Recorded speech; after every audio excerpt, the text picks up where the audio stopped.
Thank you. Today, of course, we are making a few announcements, which you may call as the next step in the series of stimulus announcements that we've been making.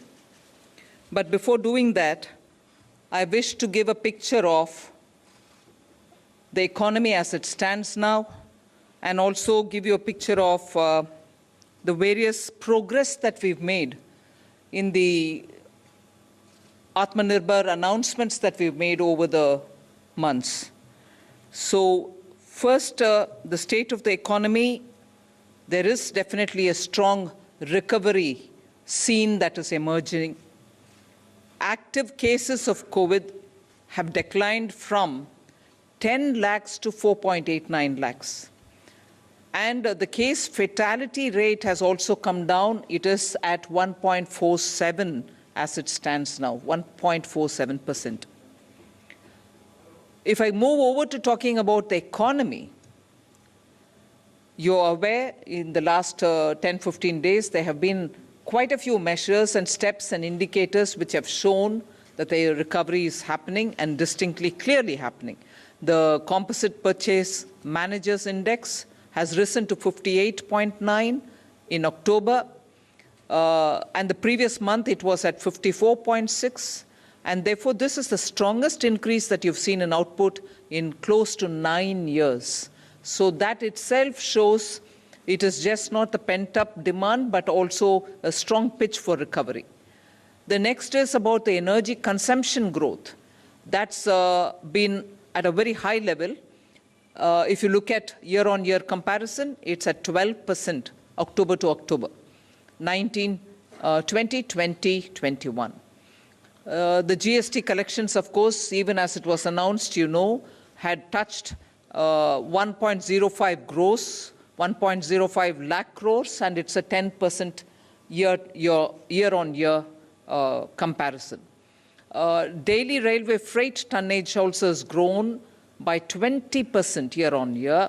And if you were to look at the previous week comparison, we are taking it that it is year-on-year 12% was the figure earlier. Bank credit, which most often we have this little worry that credit flow is slowed, but I would like to say here, bank credit year-on-year growth improved by 5.1% as of 23rd October 2020. Of course, markets, you're watching. Markets are at record high. Record market capitalization is happening. Net investments, FPIs, is positive. And the reserves like never before of foreign exchange is at $560 billion US. Now, you also know that the RBI has now announced that it will come out with a monthly report of how the economy is moving.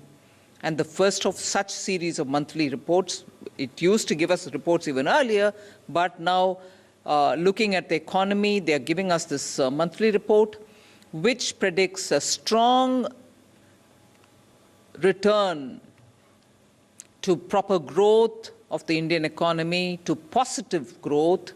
And in Q3 itself, there could be a strong growth, which will bring into the positive terrain.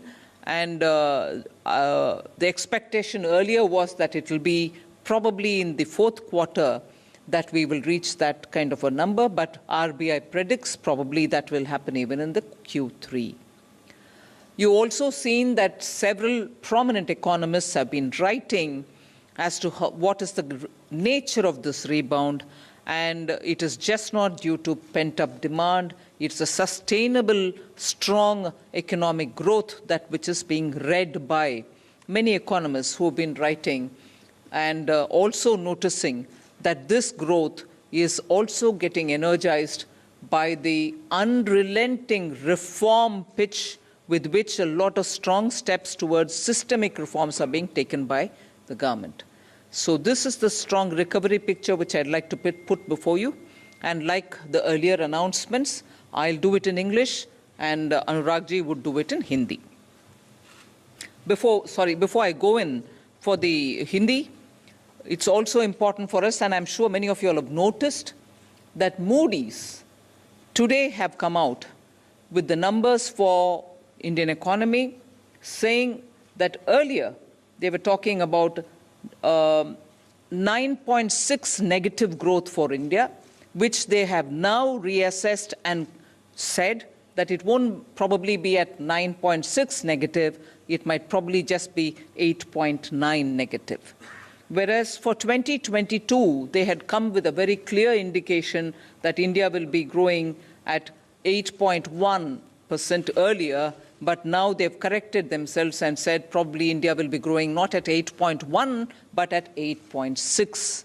So even these kind of assessments which are being made by agencies are indicating that there is a correction which is happening in a positive direction for India. धन्यवाद माननीय वित्त मंत्री जी। नमस्कार। जैसा माननीय वित्त मंत्री जी ने कहा कि भारत की अर्थव्यवस्था के बारे में जो पीछे कुछ कदम उठाए गए उससे मजबूत वापसी भारतीय अर्थव्यवस्था की हुई है और उसके कुछ आंकड़े आप सबके सामने रख रहे हैं। सबसे बड़ी चुनौती थी कोविड-19 महामारी से लड़ने की, और ये भी स्पष्ट दिखता है कि जहां 10 लाख केसेस से कम होकर ये 4,79,000 केसेस रह गए हैं, वहीं पे मृत्यु दर भी देखा जाए तो मात्र 1.47%, यानी कि दुनिया में सबसे कम में से एक है। परचेज मैनेजर्स इंडेक्स की अगर हम बात करें कंपोजिट की, तो वो भी 54.6% पिछले महीने से बढ़कर लगभग 58.9% अक्टूबर में हुई है। ये अपने आप में स्पष्ट दिखाता है कि कितना सुधार हुआ है और पिछले 9 वर्षों में सबसे ज़्यादा है। बिजली की खपत, ये भी एक और आंकड़ा है जो मैं आपके सामने रखना चाहता हूं कि पिछले अक्टूबर माह के मुकाबले 12% इस साल ये बढ़ी है।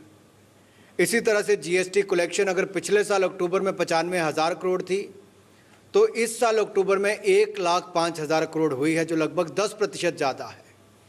तो बिजली की खपत भी बढ़ी जो 12% बढ़ी, जीएसटी कलेक्शन बढ़ी जो लगभग 10% ज़्यादा है पिछले साल अक्टूबर से।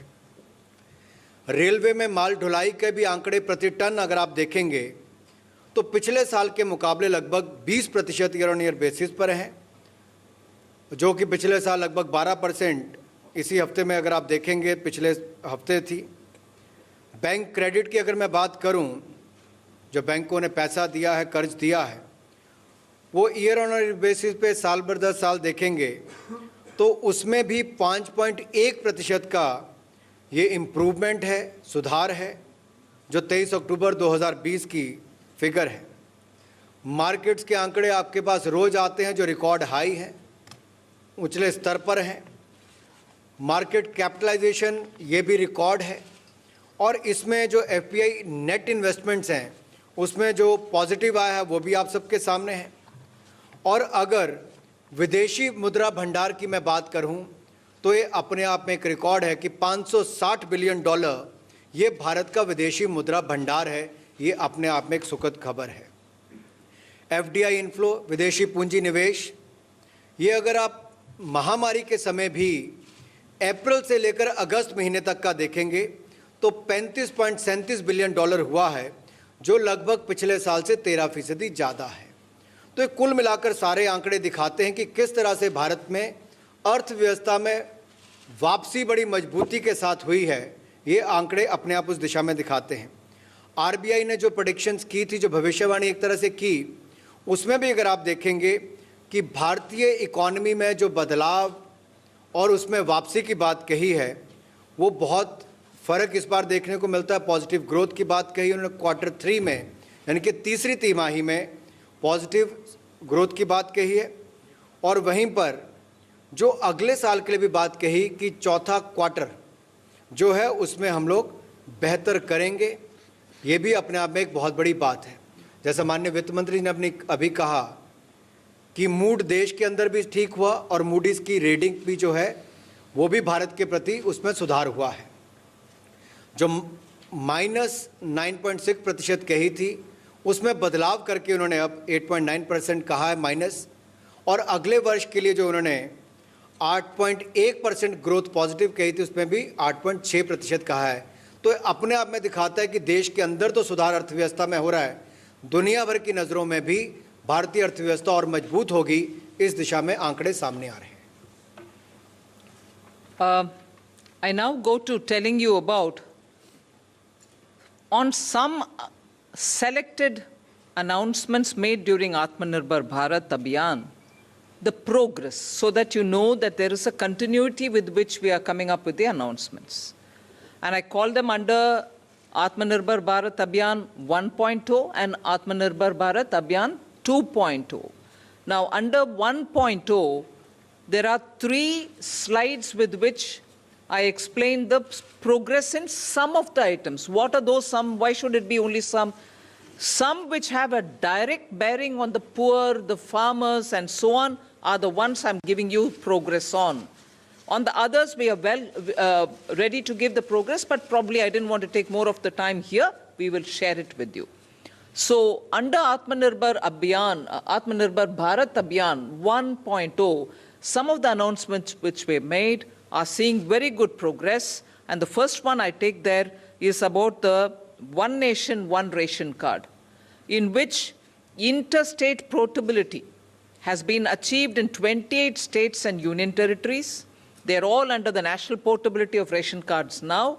And from 1st September, they are actually effectively on in terms of giving interstate portability. And how many people does it cover? 68.6 crore beneficiaries are now opting for lifting their food grains from any of the FPS stores of their choice in any of the 28 states or union territories. Intrastate portability, that is within a state portability, is also enabled in those 28 states and union territories, and 1.5 crore monthly transactions are happening in them.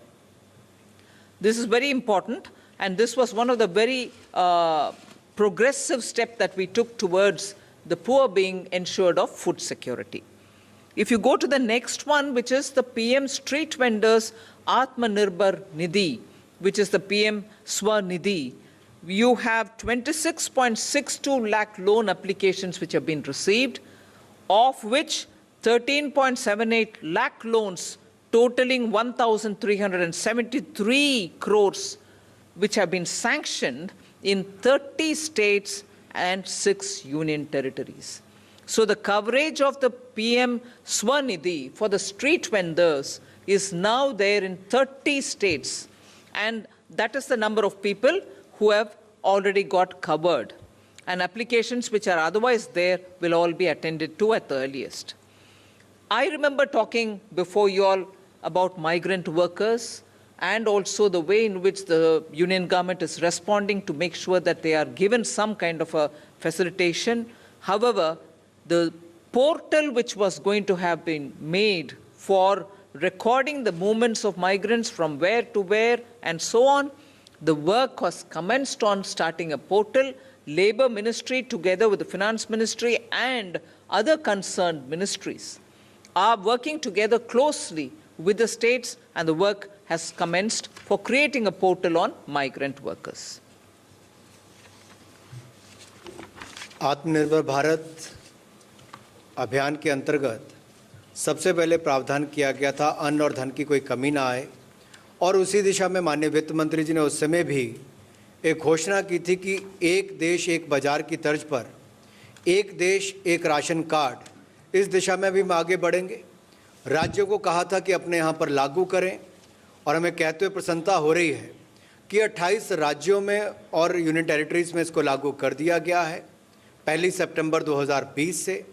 इसमें लगभग 68.6 crore beneficiaries, यानी कि 68 करोड़ 6 लाख से ज़्यादा beneficiaries को, लाभार्थियों को इसका लाभ मिला है, जिनके पास अब ये प्रावधान होगा कि वो एक राज्य के बजाय दूसरे राज्य में भी जाएंगे तो वहाँ जाकर फेयर प्राइस शॉप से, यानी कि राशन डिपो से राशन ले सकते हैं, तो मजदूर जो प्रवासी है वो केवल अपने घर अपने गांव में ही डिपो से राशन लेने के बजाय अब जहां पर भी काम करने जाएगा वहां पर राशन ले सकता है। ये सुविधा भी उसको दी है। और एक इंटरस्टेट पोर्टेबिलिटी की जब हम बात करते हैं, इसमें 28 राज्य और यूनियन टेरिटरीज की जब मैं बात कर रहा हूं, तो इसमें लगभग 1.5 करोड़ ट्रांजैक्शंस प्रति माह हो रही है। इससे भी पता चलता है कि किस तरह से इसको बल मिला है और आगे इसका लाभ भी मिलेगा। दूसरा, जो स्ट्रीट वेंडर्स जो अपने परिवार का पेट भरते हैं, रेडी फड़ी इस पे काम करके ठेला लगाकर, उनके लिए भी माननीय प्रधानमंत्री जी ने निर्देश दिए थे और माननीय वित्त मंत्री जी ने घोषणा की। तो उसमें भी अब तक लगभग 26,62,000 जो आवेदन आए थे लोन के लिए, उसमें से 13,78,000 लोन सैंक्शन कर दिए गए, जिनको कुल मिलाकर 13,73,33,000 रुपये के लगभग पैसा सैंक्शन हुआ है। 30 राज्यों में और 6 यूनियन टेरिटरीज में हुआ है। और हमने केवल घोषणाएं नहीं की, इसको ज़मीन तक लागू करवाया। और इसके लिए जो पोर्टल की बात माननीय वित्त मंत्री जी ने कही कि जो प्रवासी मजदूर हैं उनके लिए एक वर्किंग पोर्टल भी हमने तैयार किया है, ताकि पारदर्शिता भी आए और जवाबदेही भी तय हो। इस पर भी काम शुरू हुआ है। I move to the next. Again, progress in some key items under the Atmanirbhar 1.0 announcements. At that time, we had made announcements linked to the Kisan credit cards. Credit boost has been achieved to 2.5 crore farmers through the KCC. 183 lakh applications were received, slightly over that, and banks have issued that 157 lakh KCC, Kisan credit cards, to the eligible farmers, and the total amount sanctioned is also given there, 1,43,262 crores were distributed in 2 phases. So that progress ensured that the farmers got the Kisan credit cards, and also the eligible farmers who received the Kisan credit cards received that money amount as sanctioned credit for those farmers. So farmers were covered through the Kisan credit card and through the Kisan credit card for the immediate agricultural activity-based requirements.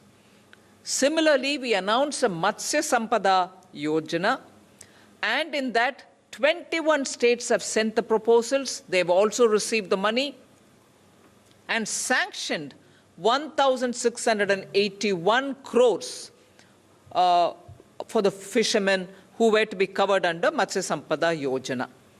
A third item which I would want to put here is also for the farmers. At that time, we were still talking about the Kharif crop and also harvest of Kharif. We were somewhere between.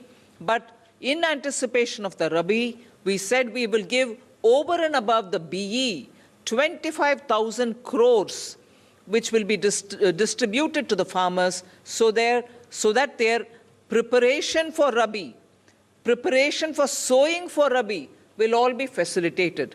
I'm happy to say 25,000 crores have been distributed of that additional amount over and above the BE through the NABARD for that purpose.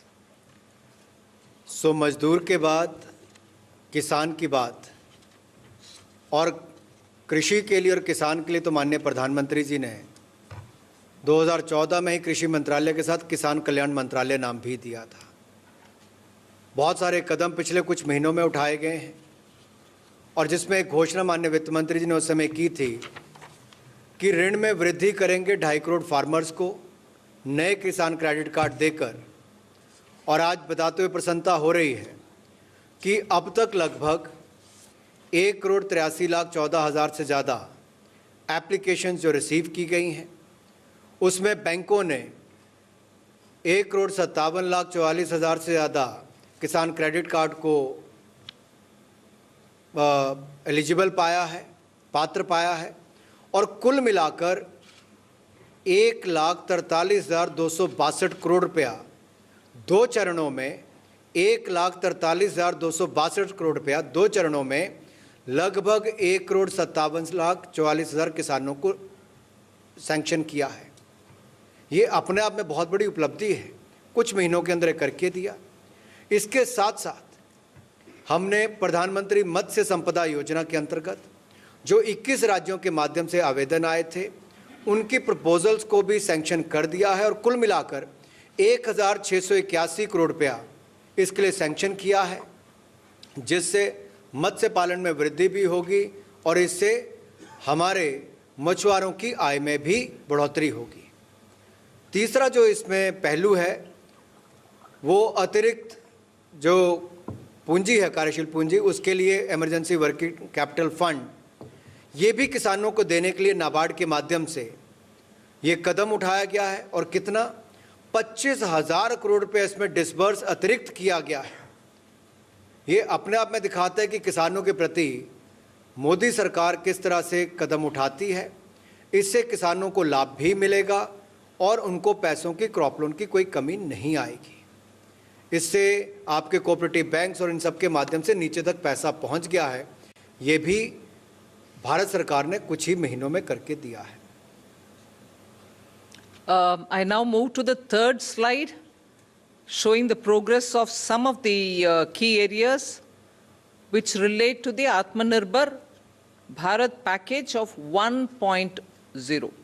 That is the first stage announcement of the Atmanirbhar. I move to the third slide, where the emergency credit liquidity guarantee scheme, which was announced, which came to be identified with just the MSMEs, which did not just help the MSMEs, but also help professionals and others.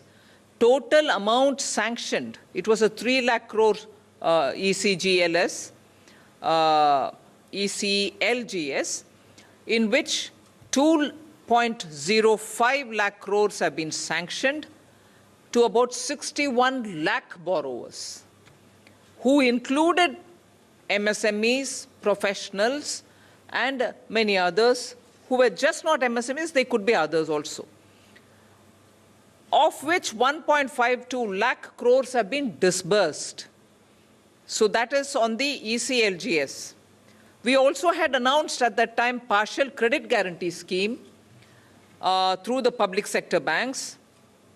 They have bought portfolios worth 26,889 crores. Again, that also infused liquidity. There was a third scheme called the special liquidity schemes, which were primarily for the NBFCs and the housing finance corporations, the smaller ones. 7,227 crores have been disbursed to the NBFCs and the HFCs. And the last item here relates to how much of liquidity has been infused into the DISCOMs. 17 states have received a sanction of 118.273 crores. Am I right in saying that?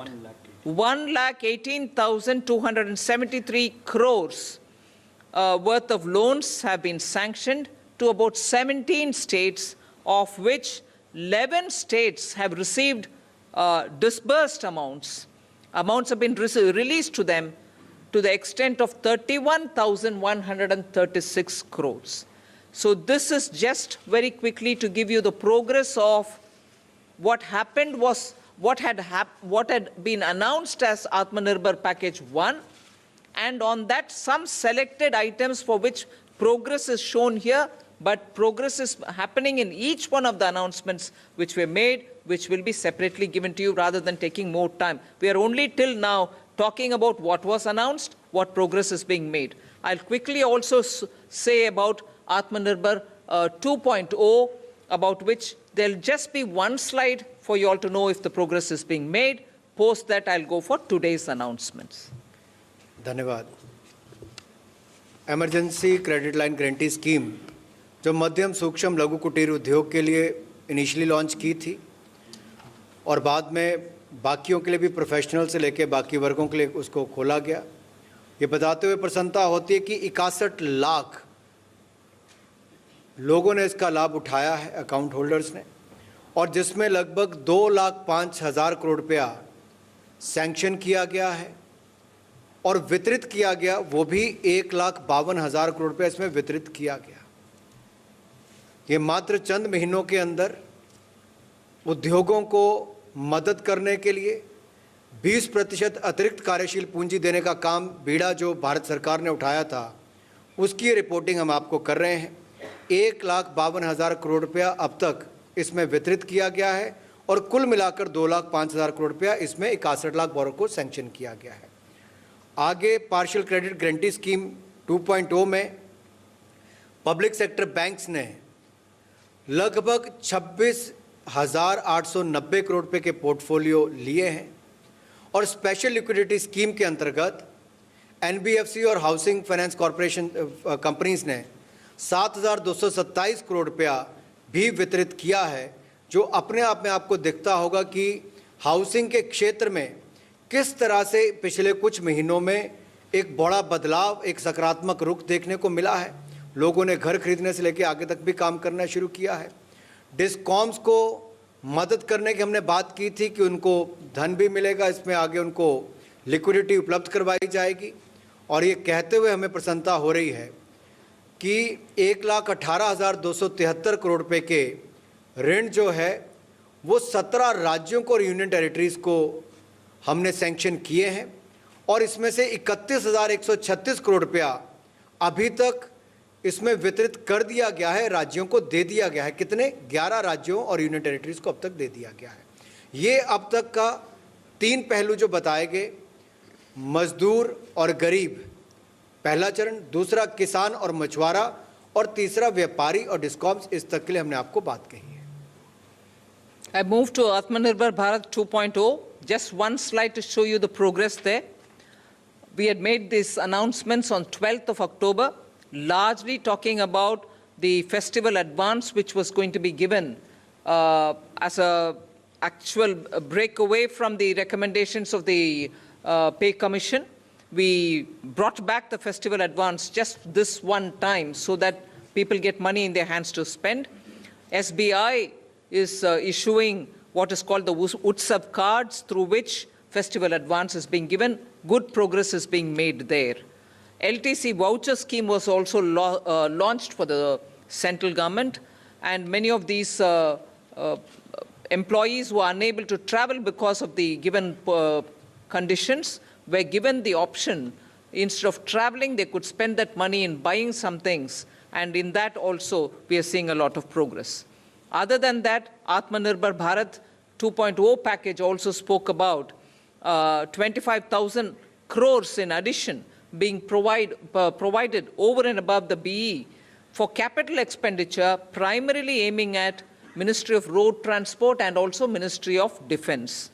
That is also being well received by both the ministries, and they are taking a lot of steps forward.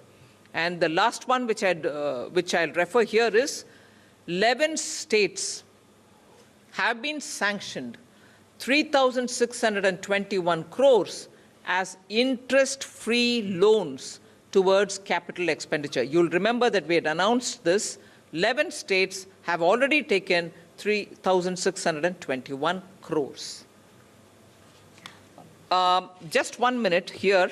I want to give an additional input that this 3,621 crores is not inclusive of what Bihar proposes to do, because Bihar was going through the election code of conduct and other things. They had not said. You may add another about 450 crores to that amount, which will be spent by Bihar for its own capital expenditure.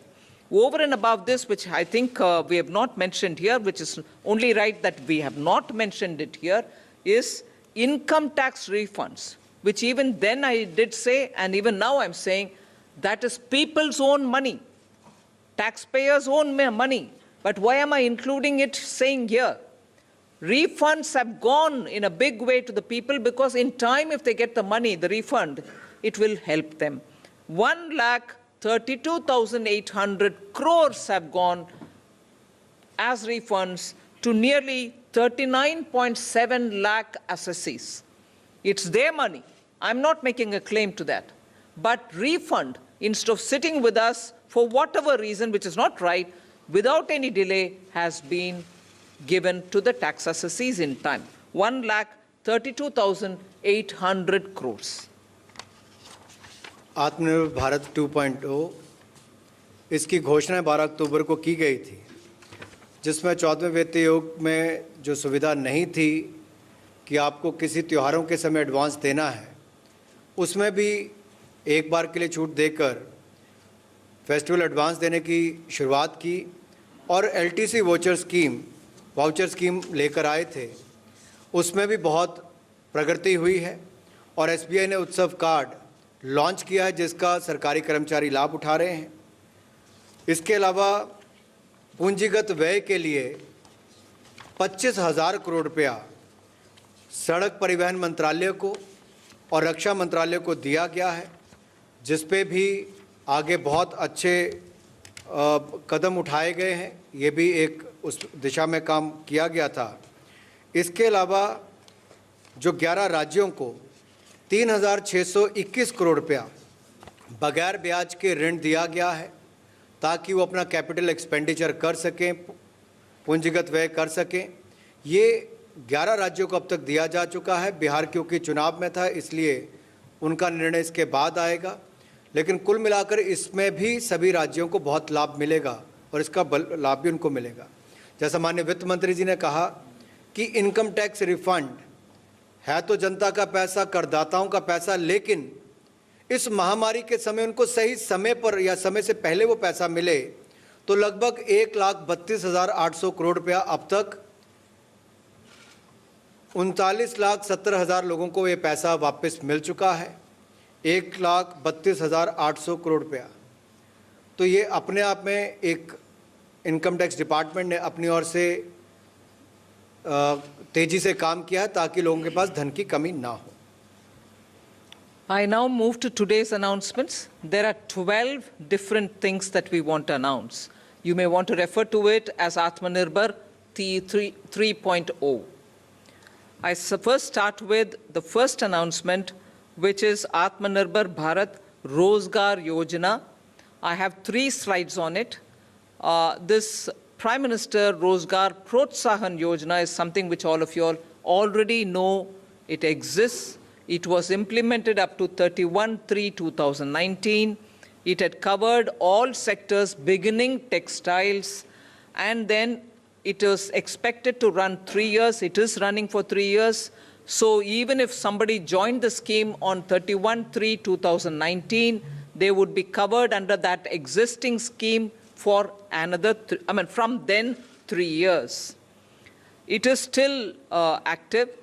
Up to today, there's about 8,300 crores which have been disbursed to the beneficiaries, and there are about 1,52,899 establishments which are covering that many number of 1,21,69,000 odd beneficiaries under the PM Rozgar Protsahan Yojana, which is an existing Yojana.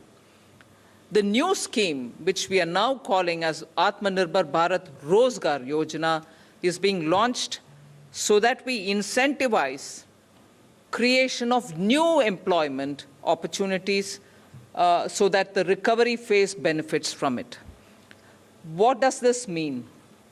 It means that every EPFO registered establishment, those registered establishment, if they take new employees who never were covered by EPFO earlier, if they take them on, or if they bring in employees who had lost their jobs between 1st March 2020 and 30th September 2020, even they will be counted as new employees, although they may have an EPFO number earlier.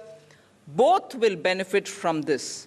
I'll go back to saying, go to the next slide, but not now. Next slide. If I do, when I move over to that, I'll explain as to what kind of benefit will be given. But EPFO registered organizations, if they bring in new employees, new employee being those who didn't have an EPFO number earlier, or new employee being those who lost the job between 1st March and 30th September of this year, will all be counted as new employee who join or who get recruited by EPFO registered organization, they will get some benefits. The benefits I'll explain in a minute, but this is the new scheme which we are launching now. This will be effective from 1st October 2020. So EPFO registered organizations which recruit new employees from 1st October will be covered. They will be covered for the next 2 years. The earlier scheme covered for 3 years. Now it will cover for 2 years. आज की घोषणाओं में लगभग 12 ऐसी घोषणाएं की जाएंगी और इसमें सबसे पहले तो आत्मनिर्भर भारत रोजगार योजना, इस पर मैं कुछ प्रकाश डालना चाहूँगा।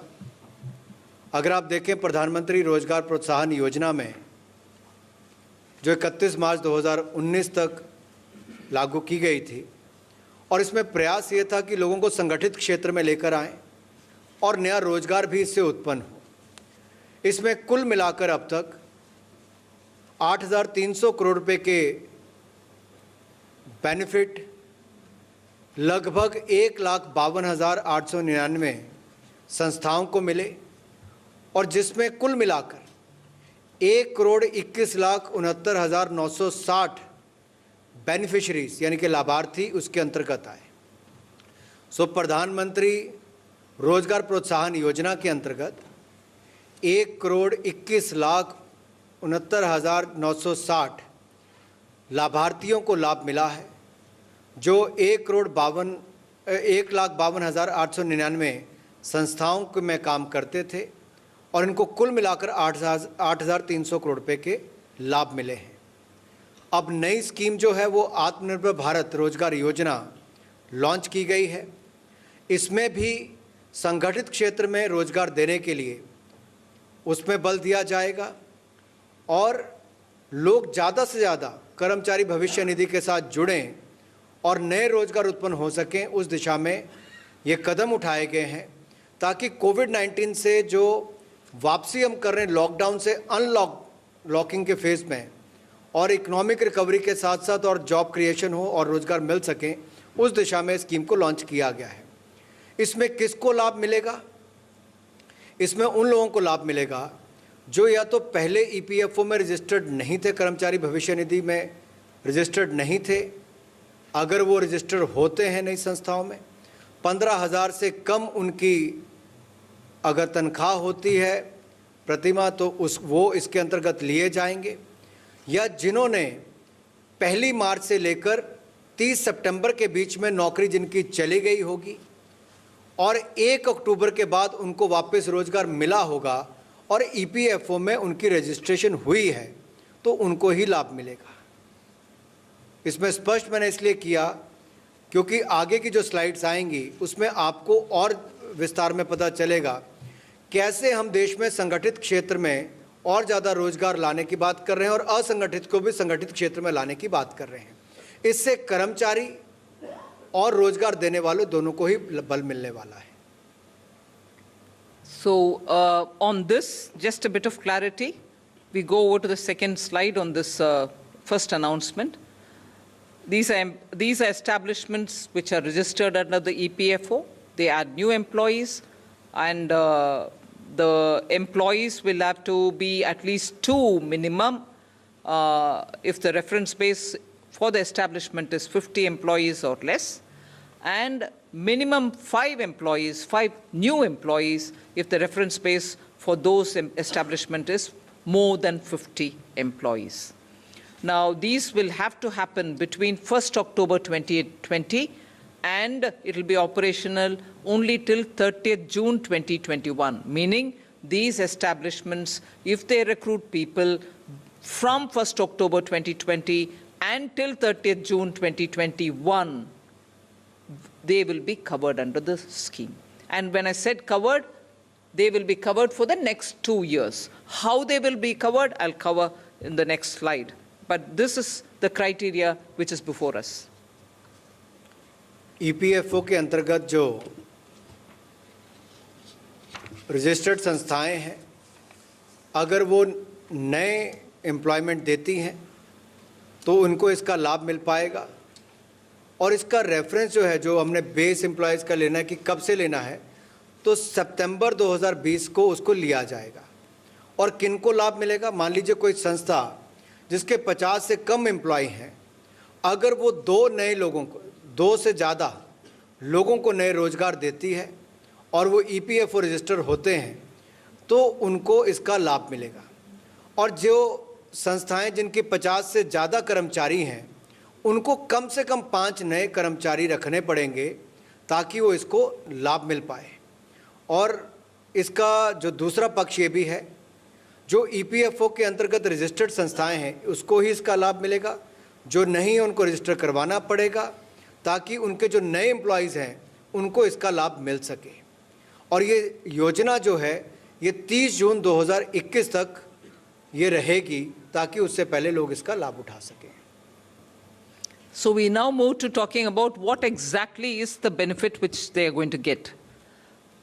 Central government will give the subsidy for 2 years in respect of the new eligible employees who are engaged on or after 1/10/2020 till, as I said, June of 2021, for those establishments which have up to 1,000 employees or less. Employees' contribution of 12% of the wages and employers' contribution of 12% of the wages, totaling 24% of the wages, will be borne by the central government. Now, when we are talking of employees, here we are talking of employees who have 15,000 or less as wages, not for all employees. Similarly, for those establishments which have more than 1,000 employees, only the employees' EPF contribution, which is 12%, will be 12% of the EPF wages will be borne by the union government. This subsidy support to get credited upfront in Aadhaar-seeded EPFO accounts of eligible new employee. That's the only condition. We want it to be Aadhaar-seeded. So that is the actual benefit that establishments will get if they create new jobs. इनमें किसको लाभ मिलेगा? और केंद्र सरकार अगले 2 वर्षों के लिए जिनको लाभ देने वाली है, उसमें 2 कैटेगरीज हैं। एक तो जिस संस्था में 1000 से कम एम्प्लॉयज़ हैं, 1000 तक एम्प्लॉयज़ हैं, उनमें जो कर्मचारी है उसके हिस्से का 12% और काम देने वाले का भी 12%, ये कुल मिलाकर 24%, ये केंद्र सरकार उनके वेजेस का यानी कि भत्ते का 24% जो है वो केंद्र सरकार योगदान देगी।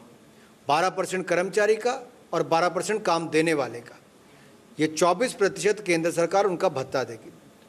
जहां 1000 से ज़्यादा कर्मचारी हैं, वहां पे केवल कर्मचारियों के हिस्से का जो 12% है वो केंद्र सरकार अपनी ओर से योगदान देगी। ये अगले 2 वर्ष तक जारी रहेगा ताकि और रोजगार इस देश में उत्पन्न हो और कर्मचारियों को भी इससे लाभ मिल सके और जो संस्थाएं हैं उन पर भी बोझ अगले 2 वर्ष तक कम पड़े। दूसरा, इसमें पात्र बनने के लिए आपको केवल आधार के साथ EPFO अकाउंट खुलवाना पड़ेगा। इतना ही आपको करना है, जिससे पारदर्शिता भी आएगी और सही व्यक्ति के खाते में पैसा भी जाएगा। The one factoid which I like to give about this is that those companies or establishments which are employing up to 1,000 people, 1,000 or less, probably will be 95% or slightly over 95% of all establishments which will get covered under this.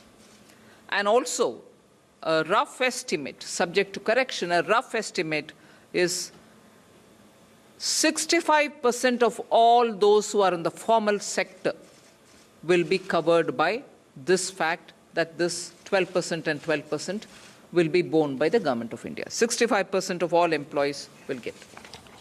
जैसा माननीय वित्त मंत्री जी ने कहा, लगभग 95% संस्थाएं इसमें cover हो जाएंगी, लगभग सभी संगठित क्षेत्र के लोग इसमें लाभ उठा पाएंगे। और 65% की जो आंकड़ा अभी कहा है वो अपने आप में दिखाता है, दोनों ही आंकड़े बहुत बड़े हैं, किस तरह से देश के करोड़ों मजदूरों को इसमें लाभ मिलने वाला है, कर्मचारियों को लाभ मिलने वाला है। we go over to the second announcement. The emergency credit line guarantee scheme, which was announced in the Atmanirbhar 1.0, gets extended till 31st March 2021. You probably also were informed that from October, it was extended till 30th November. Devashish is here, he can correct me. From October to, it was extended by 1 month to reach 30th November as the deadline for the ECLGS scheme. But now we are extending it up to 31st March 2021. The details of the scheme is very well known to you, but I'll repeat. It is fully guaranteed loan, it is collateral-free loan, and it gives additional credit of 20% of your outstanding loans. And outstanding loans will be decided based on your balance as of 29th February 2020. And outstanding credit limit was about 50 crores. So all this taken on board, we also then extended it for annual turnover up to 250 crores. Earlier we covered only 50 crores, then we moved over to 250. Earlier we covered only MSMEs. Then during the tenure of it, we extended it to even business enterprises and also for individual professionals. Mudra loans, all of them got covered. We kept expanding the scope of the ECGLS. I'm happy to report that as of 12th November, today, 2.05 lakh crores have been sanctioned to 61 lakh borrowers, and of which 1.52 lakh crores have already been disbursed into the accounts of those borrowers. So that is where this is, the first announcement is that this gets extended till 31st March 2021.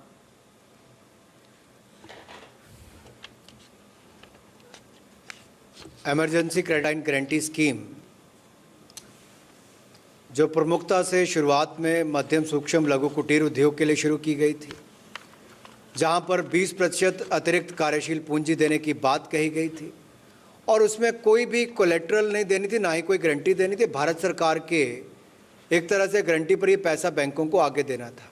सो ये अतिरिक्त कार्यशील पूंजी जो 20% हमने देनी थी, वो 29 फरवरी 2020 के जो आउटस्टैंडिंग लोन थे उसको देखकर बेस मानकर उसको दिया जाना था।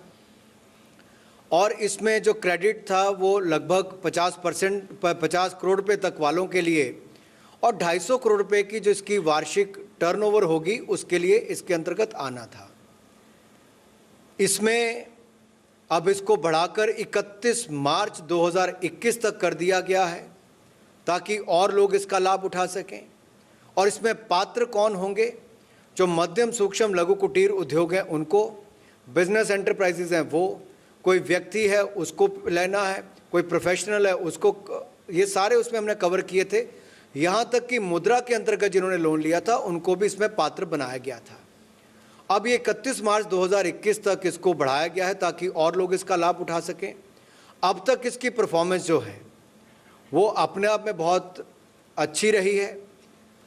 61 लाख के लगभग कर्जा लेने वालों को 2,05,000 करोड़ रुपया इसमें सैंक्शन किया गया है और इसमें कुल मिलाकर 1,52,000 करोड़ रुपया वितरित भी किया गया, जो अपने आप में महामारी के समय एक बहुत बड़ी राहत बनकर देश के व्यापारियों के काम आया है।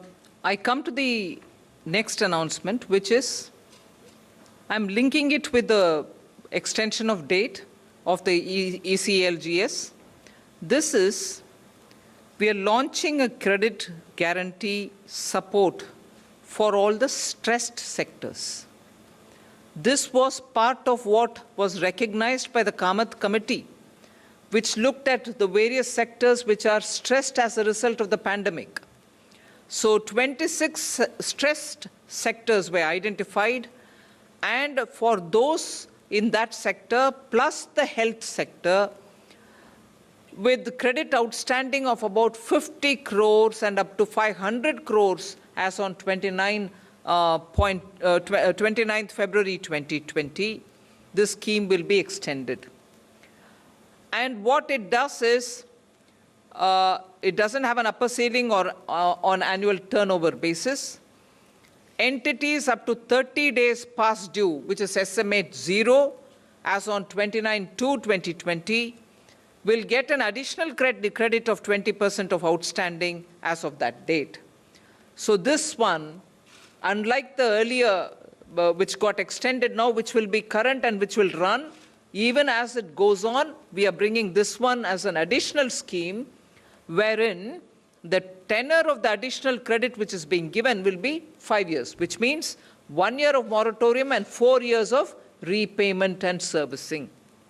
The earlier scheme, which has got extended now, had 1 + 3 years, which is 1 year of moratorium and 3 years of services. Now this is 1 year of moratorium and 4 years of repayment. This scheme will be available like the earlier scheme which got extended up to 31st March 2021. So this will also benefit MSME sectors, and it can include also MSME sectors which provide goods and services to eligible entities. ECLGS 2.0 में जहां पहले भी देखा गया होगा, तो हमने जो इंटरेस्ट रेट से ब्याज की दर जो थी उसको कैप किया था ताकि एक स्तर से ज़्यादा वो ऊपर ना लें, और इसका लाभ भी इसमें लोगों को मिला, तभी जाकर 2,05,000 करोड़ रुपये अब तक सैंक्शन किया गया। और ये 100% गारंटी और कोलेटरल फ्री थी। उसी तर्ज पर जो कामत कमेटी ने 26 स्ट्रेस सेक्टर, जो तनाव क्षेत्र वाले ऐसे उद्योग थे, उनको और साथ में स्वास्थ्य के क्षेत्र को जोड़कर इसको इसमें लिया गया है, ताकि 50 करोड़ तक की जिनकी आउटस्टैंडिंग है और उससे ज़्यादा यानी कि 500 करोड़ तक, जो 29 फरवरी 2020 तक क्रेडिट लिमिट, जो क्रेडिट आउटस्टैंडिंग उनकी है 50 करोड़ से लेकर 500 करोड़ तक, उसको इसमें लिया गया।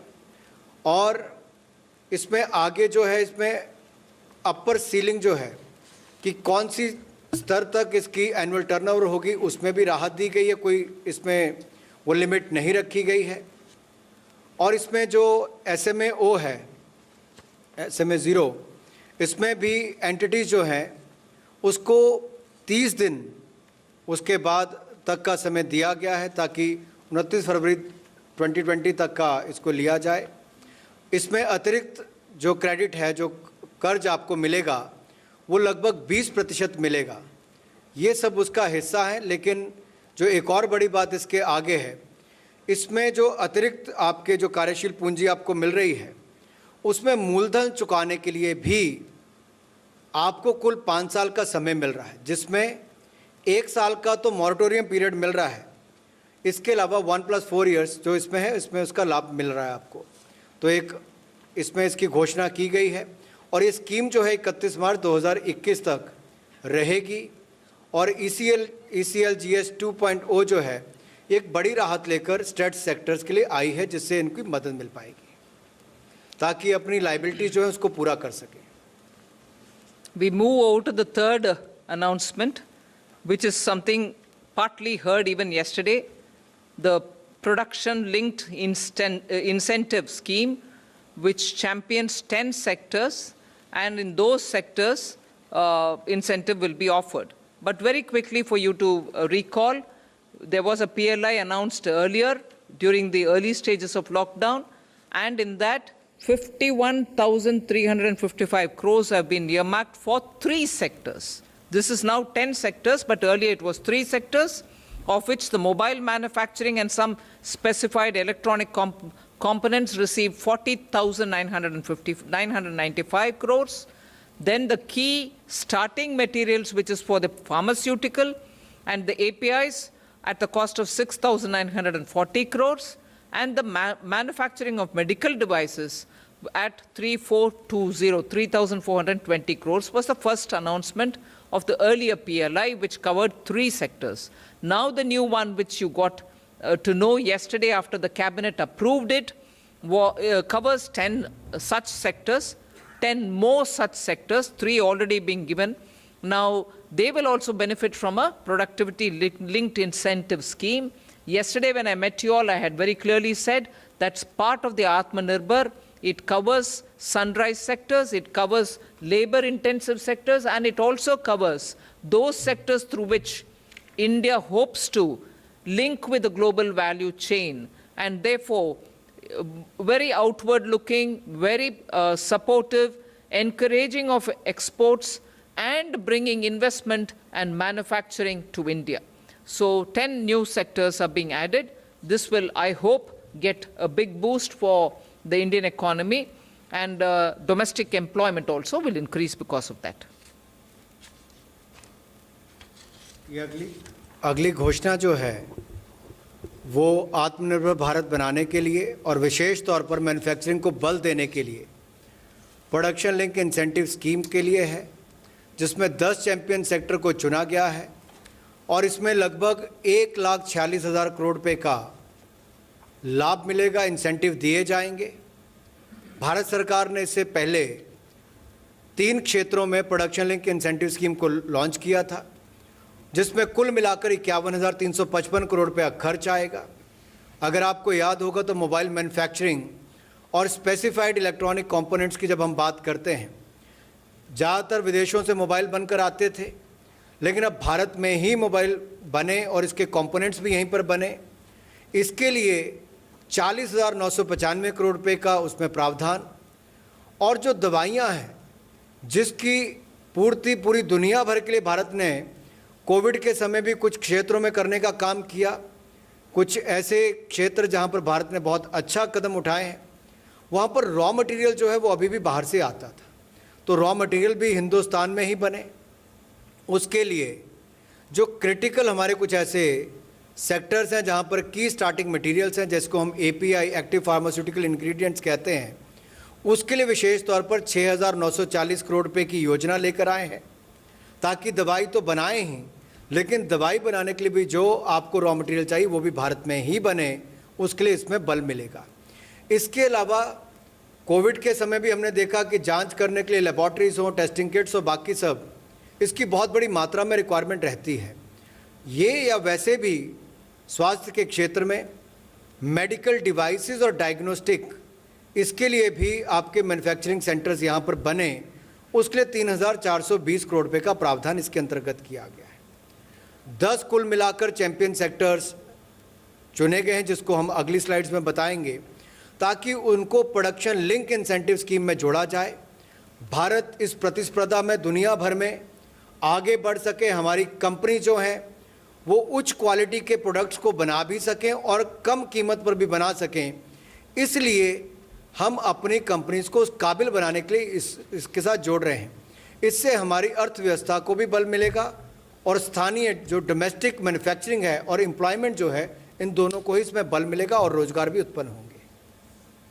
The next slide will show you those 10 sectors, which I think even yesterday was shared with you. It totals to 1,45,980 crores, which will be the earmarked amount for the next 5 years, Somnathan, for next 5 years. And you can see the spread of the sectors which we are talking about. I don't need to go into greater details on it, but the figures are there before you, and it will also be shared with you. We go to the fourth announcement, which pertains to PM Awas Yojana Urban, where a lot of measures have been taken in the past several months for the revival of housing and real estate sector. And these measures have all contributed to a good recovery. Today, many of you all have covered in your own respective newspapers and the media which you talk about, in which you're talking about how the real estate is seeing a good lot of movement. And I'm glad to say that different schemes which were launched are receiving good traction.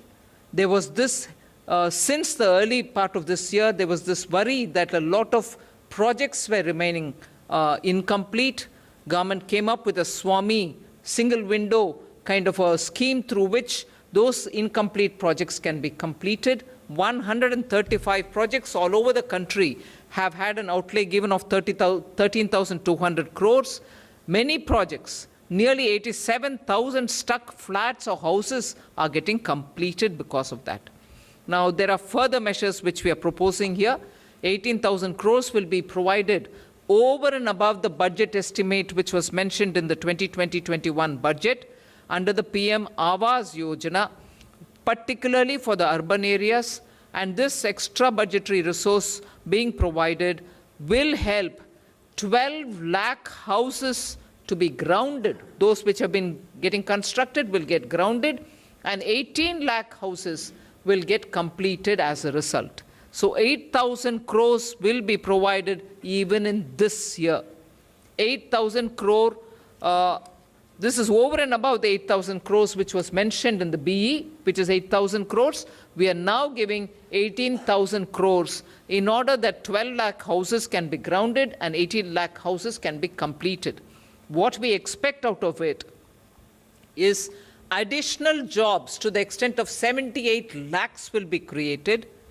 25 lakh metric tons of steel will now be bought and sold, and 131 lakh metric tons of cement will be bought and sold. Now, therefore, these are core sector which will be improving on their production and sale, which obviously will have a great multiplier effect on the economy.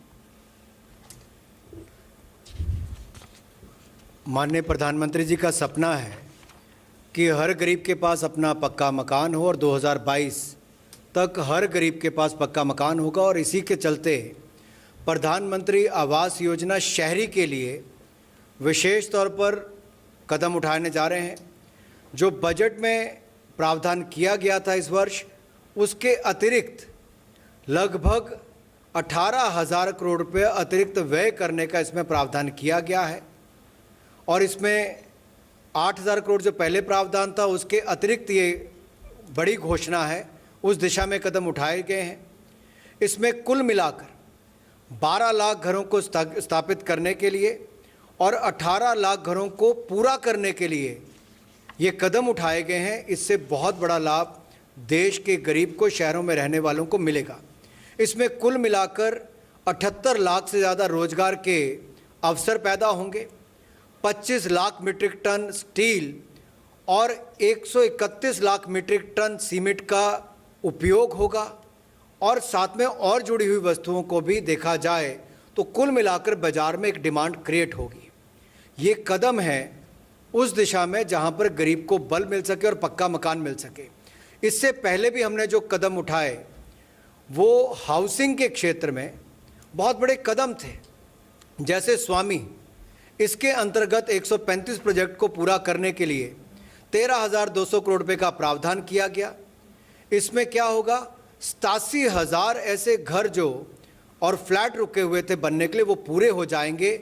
गरीब को मकान मिल जाएगा और जो घर बनाने वाली कंपनियां थी जो रुकी हुई थी उनको पैसा मिलकर वो भी पूरा करके लोगों को उनके घर दे पाएंगे। इससे इंडस्ट्री को भी लाभ मिलता है, कंजम्पशन बढ़ती है और वहीं पर दूसरी ओर घरों को भी पूरा करने के लाभ मिल पा रहे हैं। तो कुल मिलाकर 18,000 करोड़ रुपए का अतिरिक्त व्यय प्रधानमंत्री आवास योजना शहरी में किया जाएगा, इसका प्रावधान किया गया है। We move to the fifth announcement of today. This is more to bring in ease of doing business, at the same time give relief to the contractors whose money otherwise gets locked up, and therefore and also it will have a bearing on the cost of bank guarantees. So I think this is a very important step towards enabling people who come into the construction and infrastructure activity. This will support them. Performance security on contracts will now be reduced to 3% instead of 5 to 10%. Will be extended. This will be extended to all ongoing contracts which are free of disputes. This will also be extended to the public sector enterprises. States also will be encouraged to come into this scheme. Therefore, bid security declaration will be sufficient, and that will replace the existing EMD. So earnest money deposit will not be required for tenders, and it will be sufficient if they provide bid security declaration. So it's almost like a self-declaration. A declaration is going to replace the EMDs. Relaxation of this kind, which we are proposing now, will be given only up to 31st December 2021, which means one full year beginning now, 31/12/2021. Till then, this is being given. Necessary changes in the general financial rules will be made so that this burden on the contractors will be reduced and there will be a greater flexibility for them to get into construction and infrastructure, because infrastructure is something which we are prioritizing. And we need them to come in with greater ease. If they didn't have enough cash to provide all those costs for the bank guarantees, they shouldn't be hesitating. So we removed that. Construction और infrastructure sector में निर्माण और ये के क्षेत्र में जितनी हमारी कंपनियां थी, उनको एक बहुत बड़ी दिक्कत आती थी कि उनके पास कैपिटल और बैंक गारंटी की कमी आती थी, क्योंकि बैंक उनकी जो परफॉर्मेंस सिक्योरिटी है कहीं पर 10%, कई जगह उससे ज़्यादा भी रखते थे, तो कुल मिलाकर पैसा काम करने के लिए उनके पास कम पड़ जाता था। उस दिशा में एक बड़ा कदम उठाया गया है कि इसको कम करके मात्र 3% किया गया है, ताकि कंपनियों के पास वर्किंग कैपिटल भी ज़्यादा हो, बैंक गारंटी ज़्यादा ना देनी पड़े और वो ज़्यादा से ज़्यादा काम कर सकें और राष्ट्र निर्माण में काम कर सकें। इसमें जनरल फाइनेंशियल रूल्स के अंतर्गत 31 दिसंबर 2021 तक इनको छूट दी जाएगी, यानी कि अगले साल 31 दिसंबर तक इनको छूट दी जाएगी, जहां पर इनको EMDs नहीं देनी पड़ेंगी टेंडर के लिए, और इसको बिड सिक्योरिटी डिक्लेरेशन के साथ रिप्लेस किया जाएगा। इससे इनको एक लाभ मिल पाएगा, कंपनियां ज़्यादा काम ले पाएंगी, ज़्यादा काम कर पाएंगी, और इसको पब्लिक सेक्टर एंटरप्राइजेस को भी हम इसका लाभ देंगे, और राज्य भी चाहें तो वो अपने यहाँ पर भी ये स्कीम लागू कर सकते हैं। ये उनके लिए है जहाँ पर जो ऑनगोइंग कॉन्ट्रैक्ट्स हैं उनका कोई विवाद ना हो, विवादों से परे हो, विवादों से बाहर हो, उसको इसका लाभ मिलेगा। और अब उनको 10% जो परफॉर्मेंस सिक्योरिटी है वो नहीं देनी पड़ेगी, उससे ज़्यादा देते थे वो नहीं देनी पड़ेगी, उसमें मात्र 3% तक किया गया है। इससे कंपनियों को बहुत लाभ मिलेगा। I go to the 6th announcement, which is an income tax relief that we like to give for developers and home buyers. There's quite a lot of inventory is what we are told in the real estate sector. So at the moment what is prevailing is the differential between circle rate and the agreement value. About 10%. Prices may be lower than that, but up to 10% you get relief. Now what we've decided is to increase the differential from 10% to 20% from the period, for the period from the date of this announcement to 30th June 2021 for only primary sales. So the first sale of residential units of value up to 2 crores. So this scheme where the differential is increased from 10% to 20% is applicable only till 30th June 2021 and is applicable only for those residential units which are 2 crores and less, and therefore if you were to buy, both the home buyers and the developers get this benefit. This relief of up to 20% shall be allowed for both, and the necessary amendments in the IT Acts will be done in the due course, through which, through this particular step, we expect a lot of clearance of inventory, and people will be able to pay less in terms of the differential on which the tax is collected, and the differential is now increased, the gap is now reduced, and therefore they will end up paying far lesser in case of the circle rate differential which affects them. So this is a major step towards middle class which wants to buy when the housing sector is going through a supply side boom, inventories are sitting, nothing is getting cleared, but people don't have any incentive to go buy it. Now we provide incentive in the form of an income tax relief. Housing के क्षेत्र में ही एक और बड़ा लाभ देने जा रहे हैं ताकि घर बनाने वाले और घर खरीदने वाले दोनों को इसकी राहत मिल सके। देखा जाता है सर्कल रेट में और एग्रीमेंट वैल्यू में अंतर आता है। इनकम टैक्स के धारा 43CA में, सेक्शन 43CA में अगर आप देखें तो 10% का ही उसमें प्रावधान किया गया है, अलाउ होता है इसके अंतर्गत। लेकिन इस कोविड-19 महामारी के चलते ज़्यादा लोग जो पहली बिक्री है, यानी कि जो पहली बार घर बिक रहा है, उसको खरीदने में अगर पहले 10% तक की सर्कल रेट और एग्रीमेंट वैल्यू उसमें छूट थी, तो अब उसको बढ़ाकर 20% कर दिया गया है। इससे इनको लाभ मिलेगा, ज़्यादा घरों की खरीद हो पाएगी। जैसे मान लीजिए कहीं प्रॉपर्टी का रेट गिर भी गया और सर्कल रेट ज़्यादा है और इसलिए उसकी सेल नहीं हो पा रही है, तो अब ये अवसर है कि आप वो कर सकते हैं। लेकिन ये केवल 2 करोड़ रुपए तक के घर के लिए ही छूट होगी और जो पहली बार बिक्री होगी उसके लिए छूट है। और इसको भी 30 जून 2021 तक रखा गया है ताकि अगले 5-6 महीनों के अंदर लोग ज़्यादा से ज़्यादा अपने घरों की रजिस्ट्री भी करवा सकें और इसका लाभ भी मिले। तो इसमें जो बदलाव कर रहे हैं वो करेंगे और इस प्रकार लाभ भी आपको मिलेगा। We go to the 7th announcement, which is infusion of equity to the extent of 6,000 crores to the NIIF debt platform. You are aware that NIIF in this country attracts a lot of sovereign fund for investment in infrastructure-related activities. Now, it also has a debt platform through which it raises a lot of money.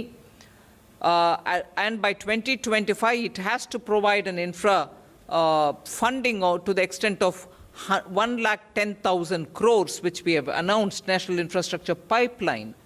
Now, we are also giving them fund to be able to, we are giving equity, it will also have private participation.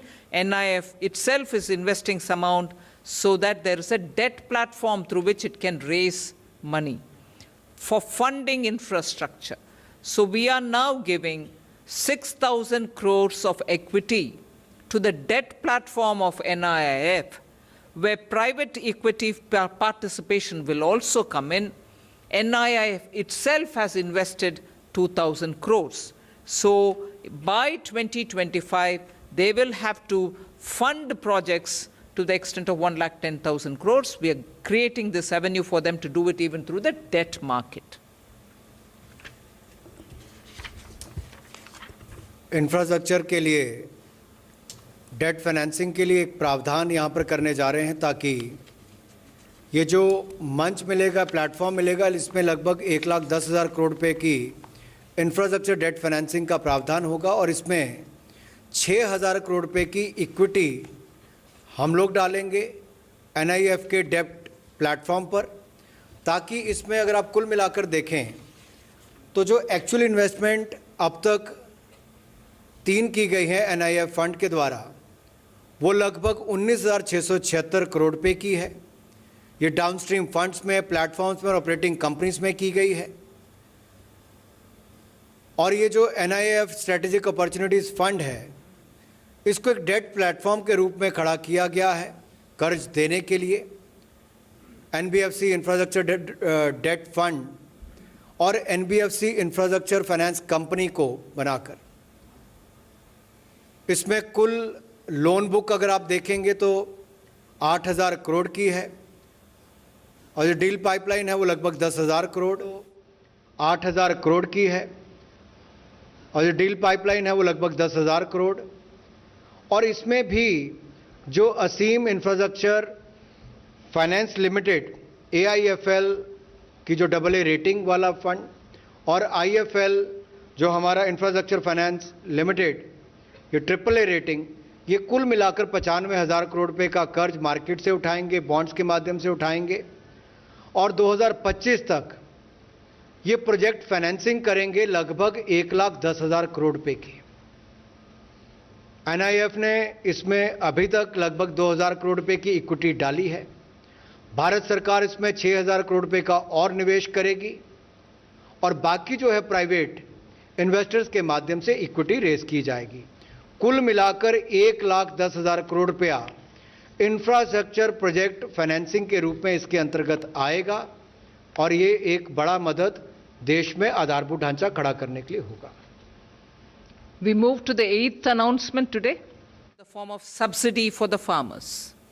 65,000 crores subsidy for fertilizers, which will benefit farmers. Now, what is important to notice here is from somewhere near 500 lakh metric tons, which was fertilizer consumption in this country between 2016-17, we expect in 2020-2021, it will increase to the extent of 673 lakh metric tons.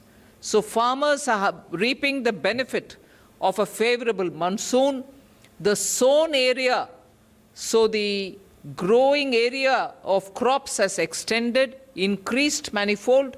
As a result, farmers are to be ensured adequate supply of fertilizers, and this increased supply of fertilizers we assess will benefit 140 million farmers, and therefore 65,000 crores is being given to ensure that the forthcoming Kharif will not suffer for want of fertilizer. Farmers should be ensured that they have done a splendid work during Kharif.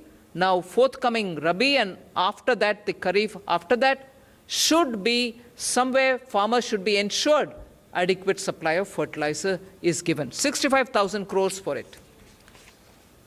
जहां एक और किसानों के लिए बहुत सारी योजनाएं PM किसान से लेकर बाकी नाबार्ड के माध्यम से फंडिंग करके पैसे की कमी किसान के लिए नहीं रखी, वहीं दूसरी ओर अन्नदाता के लिए अगर खेत में सबसे बड़ी आवश्यकता किसी चीज़ की पानी के अलावा पड़ती तो फर्टिलाइज़र की पड़ती है। और जब खेती का क्षेत्र बढ़ जाए, क्षेत्रफल बढ़ जाए बुआई के समय, तो देखने को आया है कि कुल मिलाकर फर्टिलाइज़र की खपत जो है खाद की वो लगभग 17.8% बढ़ी है 2019-20 के मुकाबले, जो लगभग 571 लाख मीट्रिक टन थी।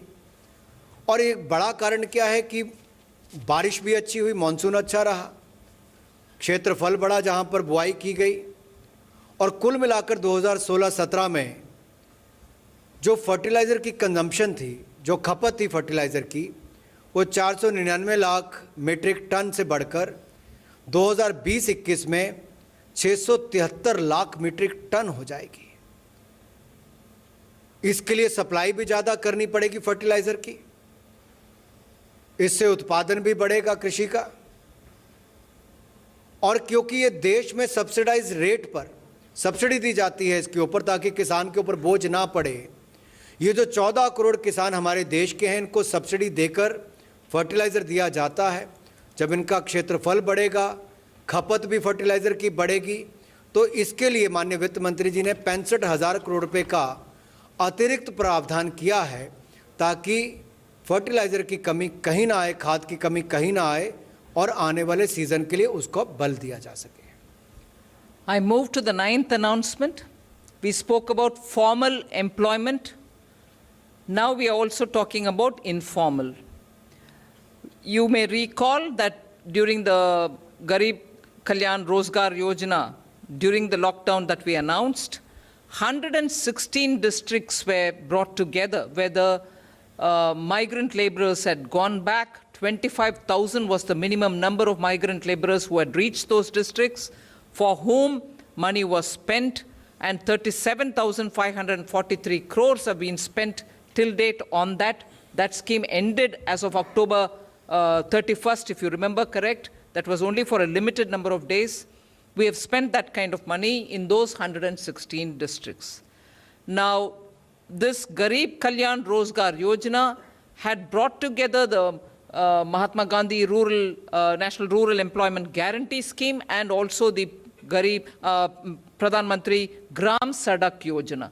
Both of them were also brought together so that rural employment can be encouraged. You remember that in the budget, we had announced something like 61,000 crores for Manrega. We also gave a 40,000 crore in addition during the Atmanirbhar Bharat 1.0 announcement. So with that announcement of 40,000 crore, Manrega had crossed 1 lakh crore outlay. Now what we are saying is also to underline the fact that out of that 1 lakh crore, 61,000 during the BE, 40,000 during Atmanirbhar Bharat Abhiyan 1.0, both put together over 1 lakh. Of that, 73,504 crores have already been spent and 251 crore person days of employment were generated. 251 crore person days of employment was generated, and this is in the informal sector. Obviously, people getting covered there are informal workers. Now we announce, this 9th announcement is for another additional outlay of 10,000 crore. This will be part of the PM Garib Kalyan Rozgar Yojana. It can be used for Manrega, it can be used for Gram Sadak Yojana to ensure that the rural informal sector doesn't suffer for opportunities. So this money goes there. This will accelerate the rural economy.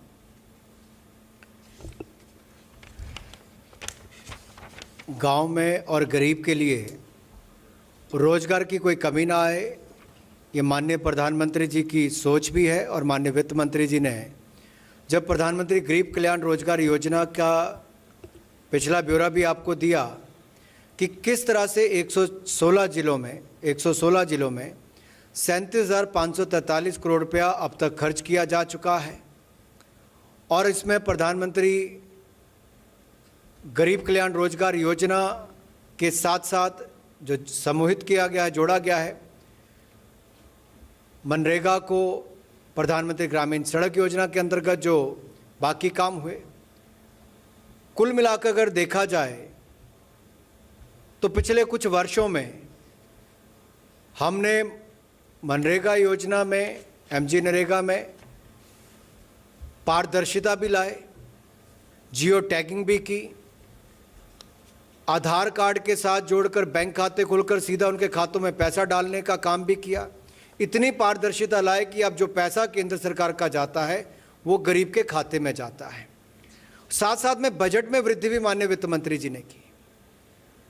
पिछले वर्ष अगर 61,000 करोड़ तक खर्च किया, इस साल प्रावधान 61,500 करोड़ का किया था, तो पिछली घोषणा में माननीय वित्त मंत्री जी ने 40,000 करोड़ रुपये का अतिरिक्त प्रावधान किया कि इस साल 1,01,000 करोड़ रुपया मनरेगा पर खर्च होगा। अगर हम आज देखें कुछ महीनों के बाद, अब तक कुल मिलाकर 73,504 करोड़ रुपया मनरेगा पर खर्च किया जा चुका है। 251 करोड़ कार्य दिवस पर्सन डेज इसमें रोजगार उत्पन्न किया गया, जिसमें लोगों को लाभ मिला है और इस महामारी के समय एक बहुत बड़ी राहत के रूप में आया है। ग्रामीण क्षेत्रों में 73,504 करोड़ रुपया खर्च हुआ और अब इसको बढ़ाकर इस वर्ष के लिए जहां पहले 1,01,000 करोड़ किया था, अब 1,11,000 करोड़ किया गया, ताकि 10,000 करोड़ रुपया अतिरिक्त साथ में पीएम गरीब कल्याण रोजगार योजना में भी साथ में जोड़ा गया। I go to the 10th, just two more after that, 12 announcements. So 10th one, we will boost exports. And this is done through the additional 3,000 crores which we want to give the Exim Bank for promoting exports which happen through the lines of credit. What are these lines of credit? These are normally used by countries to which India extends this facility under the IDEA scheme, which is normally monitored through the Ministry of External Affairs. Now, when exports are mandated through it, most of the recipient countries, when they build something or when they use this money for various activities that they do, they could be getting Indian products, whether they are projects for railways being done somewhere, power projects being built somewhere. India helps them by providing goods from India. So railway projects, power, transmission lines, roads, or anything to do with transport, auto components, even sugar projects, all of them are supported. There are about 811 export contracts which are undergoing through the IDA scheme, and 10.5 billion US dollars are provided through the line of credit. Now, in order to facilitate Exim Bank undertake these line of credit activities and for promoting projects export, which happens, many of the Indian companies go and complete these projects there. They undertake a railway project or a power project. Many Indian companies go to do that, for which products from India are exported for those. Exim Bank facilitates this. So Exim Bank gets 3,000 crores just for this activity under LOC, line of credit.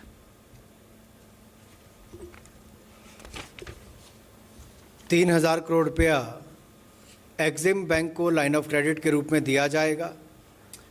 ये देने की आवश्यकता क्यों? क्योंकि अभी तक 811 export contract जो हैं वो चल रहे हैं, लगभग 80,000 करोड़ रुपए के, जो लाइन ऑफ क्रेडिट के अंतर्गत इनको फाइनेंस किया गया है।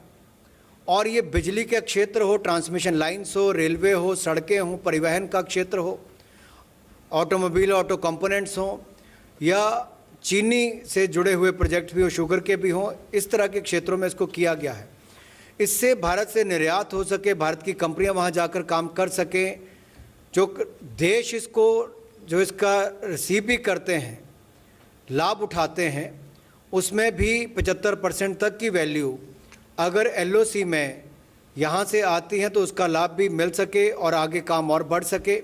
उस दिशा में कुल मिलाकर 3,000 करोड़ रुपया एक्सिम बैंक को लाइन ऑफ क्रेडिट के रूप में दिया गया है। इससे और लाभ मिलेगा ताकि और कार्यक्षेत्र को बढ़ाया जा सके और ज़्यादा प्रोजेक्ट्स किए जा सके। The next one, the 11th announcement for today, is keeping in line with the government's belief that public expenditure for infrastructure is important at this kind of a time when demand boost has to be given. 10,200 crores additionally is being provided so that capital and industrial expenditure can be undertaken. These will be primarily through the defense equipment. Domestic defense equipment manufacturers will benefit from it. Industrial incentives, industrial infrastructure, and green energy. For these purposes, 10,200 crores are being additionally provided. You may recall that during Atmanirbhar package, 25,000 crore was given over and above the budgetary capital allocation which was made. In the BE, I think broadly about 4 lakh crores were given. Now, with the Atmanirbhar package announcement, we gave 25,000. Now an additional 10,200 crore of budgetary outlays being made, over and above the budget provisions, in order that the capital and industrial stimulus is given a proper priority.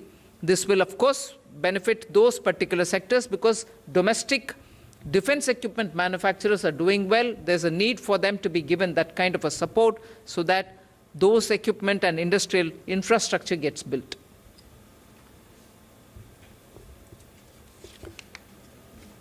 Industries को प्रोत्साहन देने के लिए,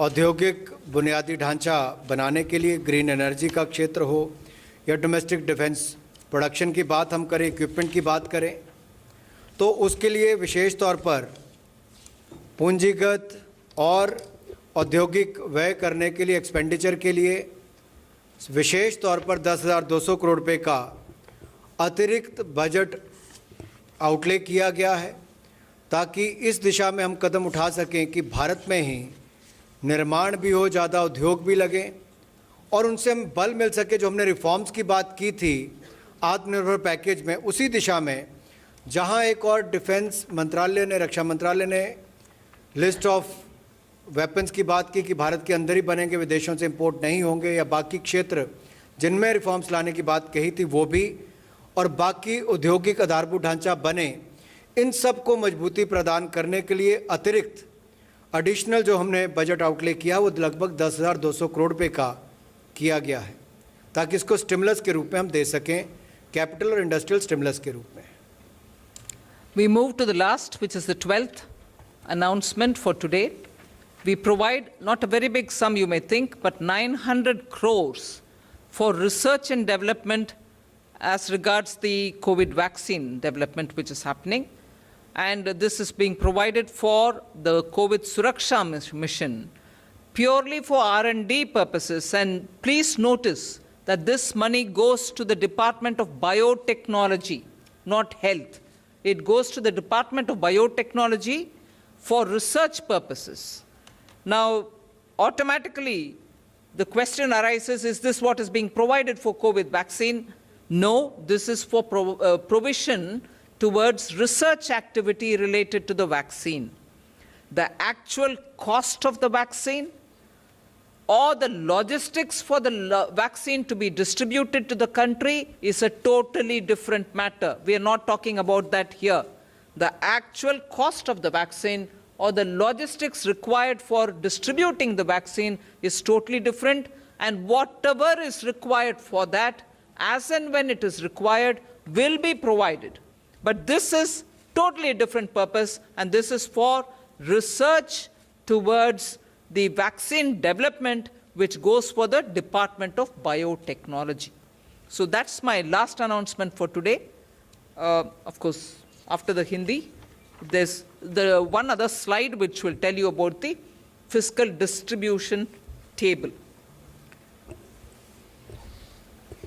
Indian Covid vaccine के लिए, उसके शोध के लिए, उसके विकास के लिए कोविड सुरक्षा मिशन के अंतर्गत डिपार्टमेंट ऑफ बायोटेक्नोलॉजी को 900 करोड़ रुपए का प्रावधान किया जाएगा। ये दी जाएगी ताकि वो शोध कर सके, विकास कर सकें, रिसर्च एंड डेवलपमेंट के लिए दिया जा रहा है ताकि उस दिशा में कदम उठाए जाएं और तेज़ी से काम हो।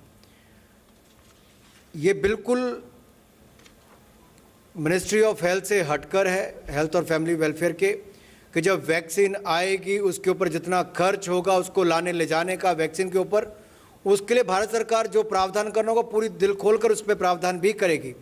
ये पैसा केवल 900 करोड़ रुपया बायोटेक्नोलॉजी डिपार्टमेंट को दिया गया है कोविड सुरक्षा मिशन के अंतर्गत इंडियन कोविड वैक्सीन को बनाने के लिए, शोध करने के लिए, उसके निर्माण के लिए, विकसित करने के लिए। So we now go to the much looked up to kind of a table. What is the money? You have it there before you. The 1,45,908 was something which partly got announced yesterday, but that is also because yesterday the cabinet had decided, so we wanted to announce it immediately. But the figures are here. 2,65,080 crores. Okay, can we move to the next? The first announcement of PM Garib Kalyan package, 192,800, 1,92,800. Atmanirbhar Bharat Abhiyan 1.0, 11,02,650. PM Garib Kalyan Protsahan Anna Yojana, extension of 5 months from July to November, 82,911, although the scheme ran from March itself. Atmanirbhar Bharat Abhiyan 2.0, which was announced 1 month ago, 73,000. So this package, Atmanirbhar Abhiyan 3.0, 2,65,080. 1, 2, 3, 4 total is there. RBI measures which were announced as of 31st October, you have 12,71,000 something. Totally 29,87,641 crores. Now, for those of you all who very quickly would want to say, so what did you do? How much did RBI do? I just give you a quick back of the envelope calculation. You may go back, do your homework, and come back to cross-question us. You're welcome. Total of 15% of the GDP is what has been given here as stimulus till today. Total of 15% of the GDP. You may divide that between the government and the RBI. Never mind. Just the government, 9% of the GDP. With that, I conclude. Thank you. Thank you very much, ma'am. 26, we take questions. Good afternoon, ma'am. Shishir from Hindu Business Line.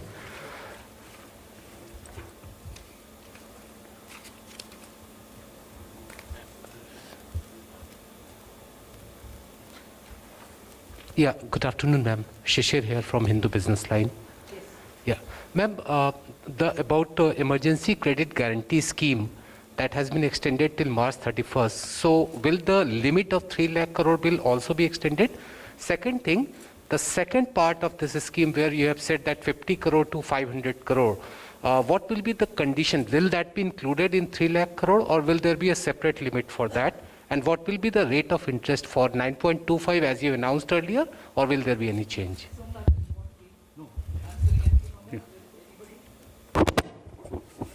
As Madam has just announced and gave the progress of the ECGLS, so we have already utilized 2 lakh crores out of the 3 lakh crores. And basically this money went to the smaller units and the individual businesses. So that kind of segment was covered. Now we have almost a headroom of 1 lakh crore.